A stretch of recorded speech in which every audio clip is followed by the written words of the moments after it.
Mualim, jenggot Anda tambah lebat saya lihat itu. Hah? Iya kan? Nanti saya masih utang, saya harus ke Aceh. Ini utang saya minta maaf saya belum sampai. Presiden Prabowo Subianto menyapa khusus Gubernur Aceh Muzakir Manaf atau yang akrab disapa Mualim pada sesi tanya jawab pada acara Panen Raya serentak dengan 14 provinsi bersama Presiden Prabowo Subianto via konferensi video. Pada kesempatan tersebut, Presiden Prabowo menegaskan bahwa tanpa pangan tidak ada negara, tanpa pangan tidak ada NKRI. Oleh karena itu, Presiden mengapresiasi kerja keras para petani. Saya menyampaikan penghargaan kepada para petani, saudara semua adalah tulang punggung bangsa dan negara. Orang-orang di kota-kota sana banyak yang tidak tahu bagaimana perjuangan saudara dalam menyediakan bahan pangan, ucap Presiden.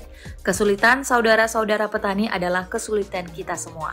Karena itu, jika ada masalah atau kendala, harus segera disampaikan agar kita cari jalan keluar bersama, imbuh Prabowo. Terima kasih kepada seluruh pimpinan di semua tingkatan, para menteri terkait, TNI, dan Polri. Panen Raya hari ini adalah bukti kerja keras kalian dalam upaya memberi kemudahan kepada para petani. Kerja keras saudara semua layak mendapatkan penghormatan dari rakyat semua, pungkas Presiden. Sebelumnya, Gubernur melaporkan kepada Presiden tentang kebutuhan di Aceh untuk meningkatkan produksi padi di masa mendatang. Usai panen raya, Gubernur menjelaskan kepada awak media bahwa pemerintah Aceh membutuhkan dukungan dari pemerintah pusat untuk mencapai target sebagai lumbung padi nasional. Mualim menjelaskan untuk tahun 2024, produksi gabah Aceh mencapai sebesar 1,4 juta ton, sehingga menempatkan Aceh di peringkat 8 lumbung pangan nasional.